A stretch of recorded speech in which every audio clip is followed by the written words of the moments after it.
lahat na lang ginawa ng mga DDS para sumakay dito sa gulo sana sa gulo. O usually magulo naman every year na nagde-deliver si presidente ng statement of State of the Nation address. In fact, as usual, magulo rin at maraming ralista na aresto diyan sa Commonwealth Avenue, sa lugar natin, sa malapit sa lugar natin sa Quezon City.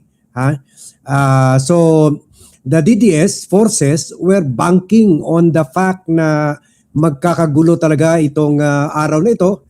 In fact, that's the reason na may pagbobomba sila sa labas ng Department of Justice Office past midnight, and also may unexploded bomb rin sa Senado natagpuan kaninang umaga.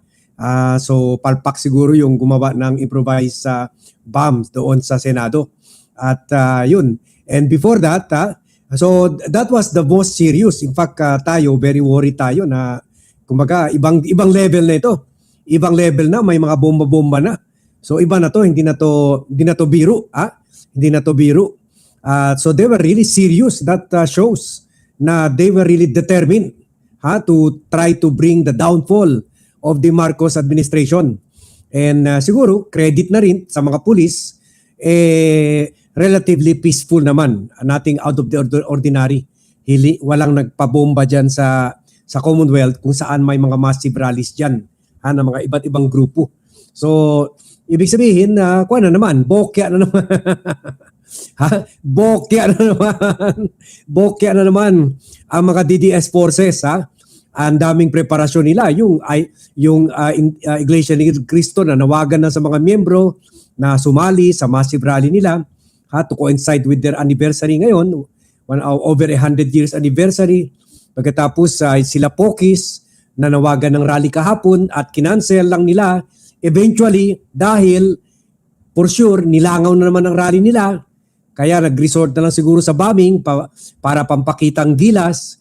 And then sila Pulong rin gumawa rin ng massive rally kahapon ng mga DDS, sila lang na mga PDP laban officials.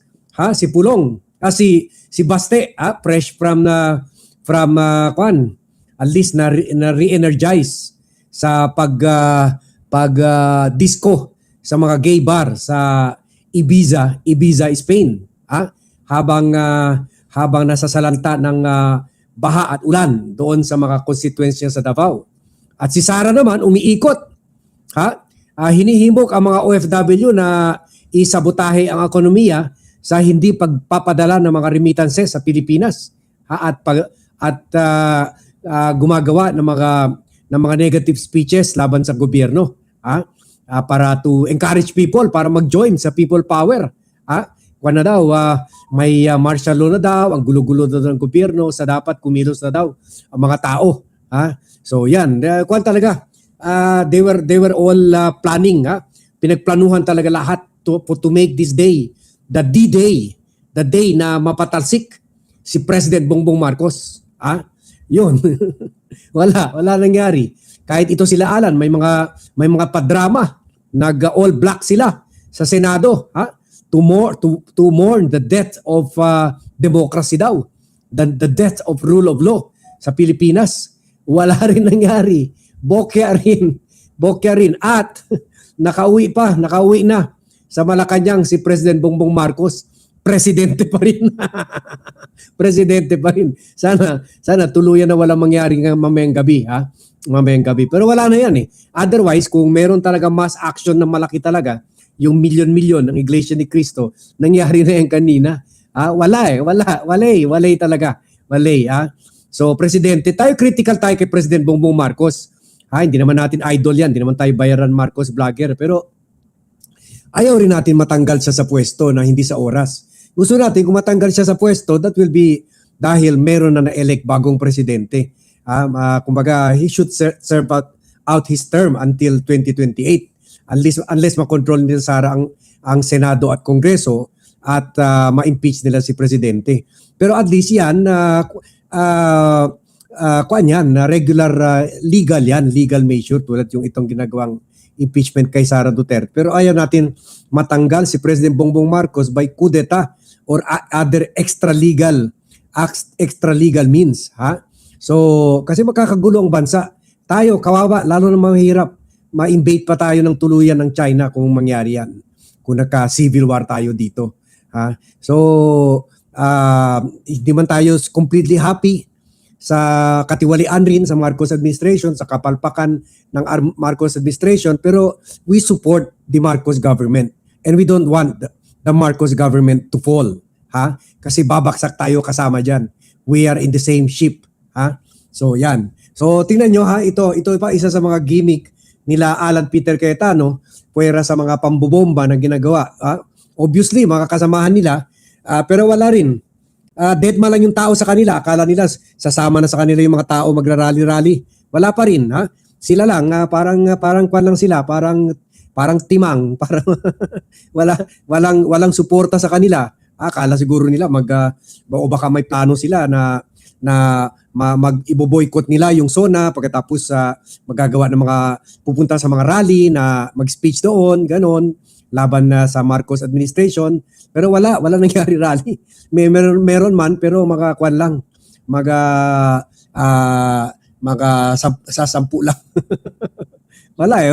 Kahit yung Iglesia ni Cristo na sinasabi massive rally, wala nangyari eh. Kahit yung mga Iglesia ni Cristo, pagod na sa mga pinapagawa sa kanila ng mga Manalo family. O eto, panoorin nyo ito. Matuwa na lang tayo dito sa mga padrama at pautot nila Alan Peter Cayetano. Wala rin, bokya rin, presidente pa rin. Si President Bongbong Marcos, presidente pa rin ng bansa. Sinadyang hindi dumalo ng ilang minority senators sa ikalimang sona ni Pangulong Bongbong Marcos. Magpapakita raw yan ng kanilang protesta sa administrasyon. Live mula sa Senado, namumuno sa balita, si News 5 Cent correspondent Mendes Pañez. Sino-sino mga senador na nag-boycott sa sona? Jiggy, 12 mula sa 24 na senador o kalahati doon sa total number ng senators ang hindi nakarating sa batasang pambansa para personal na pakinggan ng ikalimang State of the Nation Address ni Pangulong Bongbong Marcos. Diyan sa 12 na yan, 10 ang taga-minorya, 2 ang taga-majority block. Doon muna tayo sa minority block. Kabilang sa mga hindi nakarating mula dyan sa kanila ay ang magkapatid na Senators Alan at Pia Cayetano, Presidential Sister, Senator Amy Marcos, Senators Loren Legarda, Bongo at Robin Padilla. Sa majority block naman, hindi nakarating Senators Ping Lacson at Tito Soto. Bagamat nagpasabi si Senator Soto na masama ang kanyang pakiramdam at nagpapahinga at nagkakaroon nga raw siya ng medication ngayon pero nakamonitor naman daw siya sa SONA. Balikan natin yung mga taga-minorya. Kanina sa pagbubukas ng sesyon, Gigi dito sa Senado, kapansin-pansin ang ilan sa kanila ay kung hindi naka-full black ay merong touch of black sa kanilang mga suot. So nung tinanong natin si Senator Alan Peter Cayetano, para sa kanya, yan daw ay bahagi ng kanyang pagpoprotesta laban sa Administrasyong Marcos. Habang si Senator Amy Marcos sa kanyang social media, sinabi niya na yung kanyang suot ay reflection daw nung mismong sitwasyon ng ating bansa. Nagawa daw yung kanyang damit sa retaso at hiwa, sabi nga niya, at gulagulan. Ito ang bahagi ng pahayag ni Senators Alan Peter Cayetano at Senator Amy Marcos. Masama ang loob namin dahil pinagkukulong, kinakasuhan ang minority. Yun lang, parang hindi ko kaya. Masama ang loob ko dyan eh. Well, I think marami sa amin hindi pupunta. Pero last year, di na rin ako pupunta talaga. It's my simple way of protesting pati sa pagbablock. But I really believe that our democracy is in danger and talagang pag nagsalita ka, target ka bigla. At mayan, tila na pag-usapan nila itong pagsusuot ng itim dahil pag sinabi itim, di ba, parang pagluluksa. Pero nung tinanong natin sila, Jiggy, Senators Amy Marcos and Alan Peter Cayetano, pareho nilang sinasabi na hindi naman daw nila napag-usapan na magsuot ng black, hindi rin daw nagkasundo, na hindi sila pupunta sa mismong pambansa. Pero may kanya-kanya silang dahilan, Jiggy, kung bakit nga ba hindi sila nakapunta ng batasan para personal na pakinggan at panoorin ang ikalimang sura ng Pangulo. Si Senator Alan Peter Cayetano, mas minabuti na sa TV na lamang daw siya mag-monitor. Anyway, naghahanda din siya para sa kanyang kontrasona na expected i-deliver tomorrow, pero via FB Live yata yan. Senator Alan Cayetano, nagpasaring din siya sa Administrasyong Marcos at ayon nga sa kanya, binanggit nga yung tinatawag niyang undeclared martial law o malapit na raw tayo dyan sa undeclared martial law. Sabay tanong na, may election ba talaga sa taong 2028? Pakinggan natin yung pahayag dyan ni Senator Alan Cayetano. For many in the opposition, yung undeclared martial law is an issue and meron nga bang election sa 2028. So halata talaga hinihikayat nila yung mga tao talaga para umalsa laban sa o mag-alsa-masa laban sa Marcos administration by stating na meron undeclared martial law. We don't fear it naman. Tayo tuloy-tuloy kahit critical tayo kay President Bongbong Marcos, wala naman humahabol sa atin, wala naman umaaresto sa atin or hinaharas sa atin. So there's still freedom. Wala lang freedom sa mga magnanakaw.